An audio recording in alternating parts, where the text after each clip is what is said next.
Buenos días, padre de familia, buenos días, alumnos. Quien les habla es la profesora Isma María Cabrera Ramírez, del área de Historia.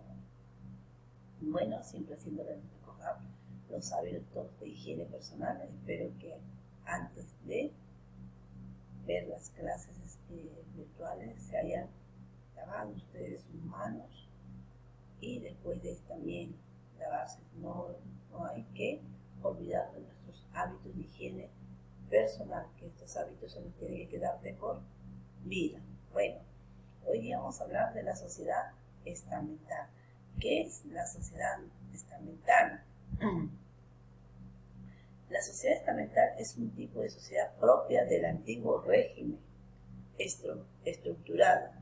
Habíamos hablado del antiguo régimen en la clase anterior de la monarquía absoluta, del rey que tenía la máxima autoridad, que él gobernaba sin sus ministros, como gobierna hoy día nuestro presidente de la República, sin una Cámara de Congreso, nada, absoluto. Lo que él decía, eso se realizaba. Acá estamos, la sociedad es un régimen, dice, del antiguo, no una sociedad propia del antiguo régimen, estructurada a partir de criterios jerárquicos muy formalizados, la cual estaba organizada a través de estamentos sociales, y no por clases, sino de estamentos. Esta sociedad estamental era de tipo corporativo y estaba estructurada por órdenes o estados, en el que cada uno de ellos tenía claramente definitivos sus propios estatutos jurídicos, sus privilegios y sus obligaciones. Miren cómo era el antiguo régimen, ¿no? Antiguamente cómo era. Cada sociedad sabía cuál era su función, cuáles eran sus obligaciones y cuáles eran sus privilegios.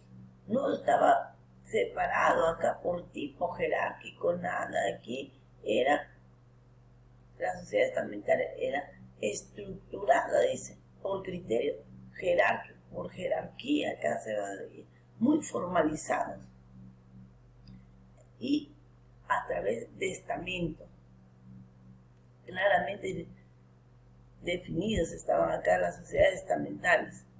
Acá vemos, ¿no?, la sociedad de nuestra propia pirámide, vemos la nobleza, que pertenece al duque, la marquesa, el príncipe, eran los altos, ¿no?, de la jerarquía, ya le hemos dicho, y esto era hereditario. Si se moría el, como se llama, el rey, quien pasaba a gobernar, a seguir, era su hijo, ¿no? Y así sucesivamente. Por la sociedad estamental, la monarquía absoluta, el rey que gobernaba, ¿no? Aquí tenemos privilegios. El clero y la nobleza, mire, el clero también estaba involucrado en eso, en la Edad Media. La nobleza, ¿quiénes pertenecían a la nobleza? La nobleza pertenecía el duque, la marquesa, el conde. Ellos eran los grandes, ¿no?, que gobernaban el Estado. El clero alto y bajo clero. Miren, tenemos al clero alto y al clero bajo, o bajo clero o alto clero, ¿no? Ahora, dentro del clero alto, mire, el clero todavía estaba dividido. Mire cómo era nuestra iglesia antiguamente, nuestro clero dividido. El clero alto, ¿quién pertenecía? El obispo, ¿no? El cardenal, el papa, alta jerarquía. Y el clero bajo estaban los monjes, los frailes. Ellos, ¿y cómo vivían el clero bajo? En condiciones precarias, mientras que el clero alto, el papa, el cardenal, tenía su mansión, tenía su carro, y mientras que los monjes, los frailes, vivían en un espacio de la iglesia, y ellos se relacionaban siempre con el pueblo, como es, ¿no?, antiguamente, cómo estaban compuestas la nobleza, la corte suprema, ya les hemos dicho, que estaba aquí el conde, la marquesa, los no privilegiados, miren cómo estaban denominados, los de privilegio, que era el clero, la nobleza, y los que no tenían privilegio eran la burguesía, las clases populares urbanas, los campesinos, ¿no? Remista acá, los financieros, los de negocio, los obreros, los jornaleros, los propietarios, aquellos propietarios que tenían sus tierras, ni dueños eran de sus tierras, porque simplemente ellos se dedicaban a labrar la tierra, a la producción, pero todo era para la nobleza y para el clero. El clero antiguamente todavía cobraba el diezmo, y le voy a explicar un poquito más adelante cómo era el clero. Las sociedades estamentales, tenemos acá la nobleza, cómo estaba conformada la nobleza, poseedora de grandes extensiones agrícolas, era de la nobleza. La nobleza, cuando hablamos de la nobleza, hablamos del rey, ¿no? El rey era el que tenía grandes propiedades, extensiones en este momento, de tierras. Ellos percibían rentas de los campesinos por el uso de las tierras, disfrutaban de un preferente trato y tenían acceso exclusivamente a cargos públicos. Miren cómo era la nobleza antiguamente. Era la dueña y poseedora de las grandes extensiones de tierra. No, el campesino, el campesino les pedían que le arriende un pedazo de terreno y todavía ellos les pagaban a los campesinos, el campesino le pagaba a la nobleza por el alquiler de las tierras. Y solamente la nobleza, es decir, el rey, el duque, el marqués, solamente ellos eran los únicos privilegiados que podían postular a los cargos públicos, es decir, a hacer ¿cómo se llama? Gobernar un estado, o ser el ministro. Ellos nomás eran los únicos que tenían derecho a postular a cargos públicos y eran los grandes dueños de las extensiones de tierra. El clero vivía del diezmo y ofrenda de la población agrícola. Mire, el clero vivía del diezmo. Los cargos eclesiásticos se dividían en alto clero, como le dije. ¿Quiénes pertenecían al alto clero? Los papas, los cardenales, los obispos. Ellos vivían condecorosamente, tenían su mansión, tenían su carro, tenían grandes propiedades, mientras que el clero bajo estaban los curas, estaban los frailes, estaban los monjes. Ellos contaban con el pueblo y vivían en condiciones precarias. Imagínense cómo vivía el clero. Aquí el clero estaba dividido y cómo vivía el clero alto y el clero bajo. Ahora, si nos ponemos a analizar entre la nobleza y el clero, el campesino, a ver, un ejemplo. Acá una persona, por ejemplo, yo misma, soy la dueña. Aquí yo una obrera. Entonces, empiezo a cultivar un espacio de terreno que me da la nobleza, me da el rey, me da a mí. Por ese espacio de terreno, yo le tengo que pagar a la nobleza un impuesto.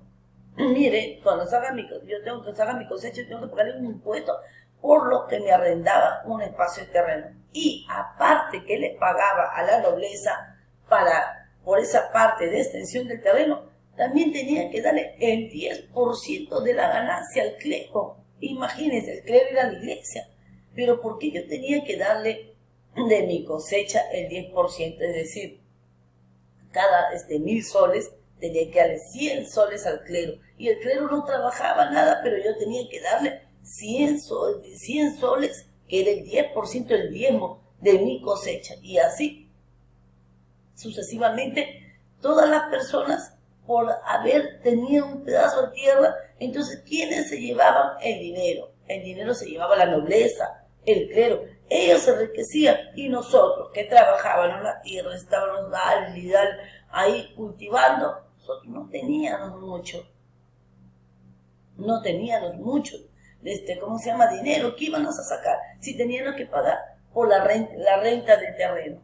Y cada vez que sacábamos nuestra producción, teníamos que dar el dinero al clero. Imaginen, ¿quiénes se enriquecían aquí? Se enriquecía el clero y la nobleza. Mientras que el campesino que vivía, el obrero, de nada, a la justa, tenía que trabajar la tierra para beneficiar beneficio de la nobleza y beneficio del clero. Y aquí tenemos el Estado llano.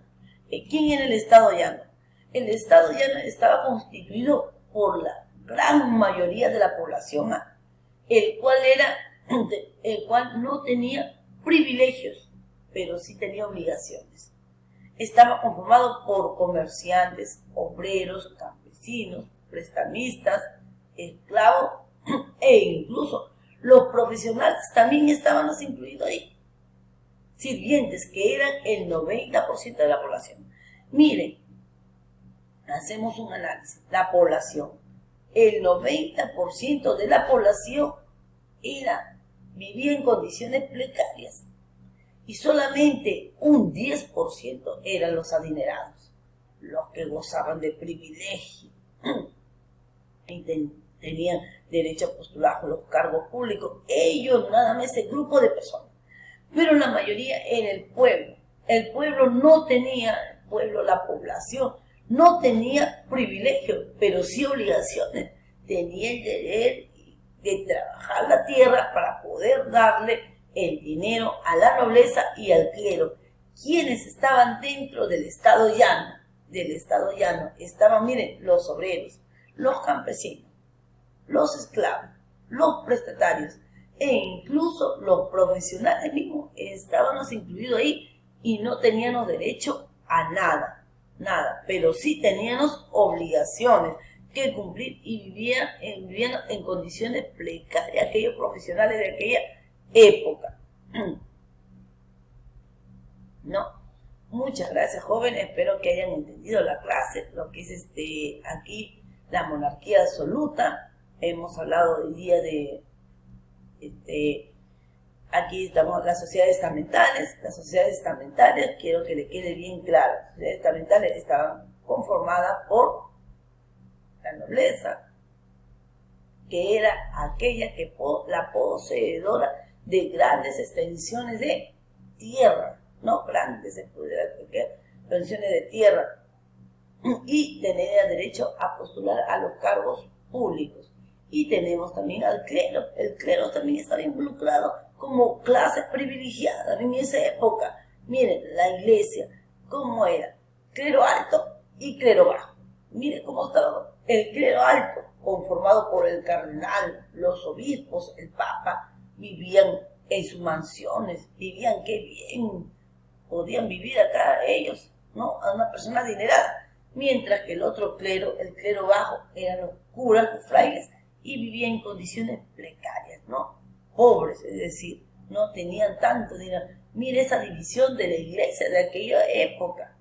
Ahora, en la persona que trabajaba la tierra, ya les he dicho, en mi caso un ejemplo, tenía que trabajar la tierra para darle por el arrendamiento a la nobleza, al rey, al duque. A él tenía que darle tantísimo dinero, y también de mi ganancia, de mi cosecha, tenía que darle el 10% al clero. Mira qué tenía que ver el clero. Hoy en día, yo soy profesional, los profesionales trabajamos, o personas que no somos profesionales, y le damos a la iglesia el 10% de su sueldo. No, nadie le damos. El dinero todo es de nosotros, porque lo ganamos con nuestro esfuerzo, ¿no? Entonces nadie, la persona, ni un ingeniero, ni un abogado, ni un docente, le da el 10% a la iglesia. Mire cómo era ese abuso en la Edad Media, el abuso que tenía la iglesia de estar cobrándole a las personas el 10% por su trabajo.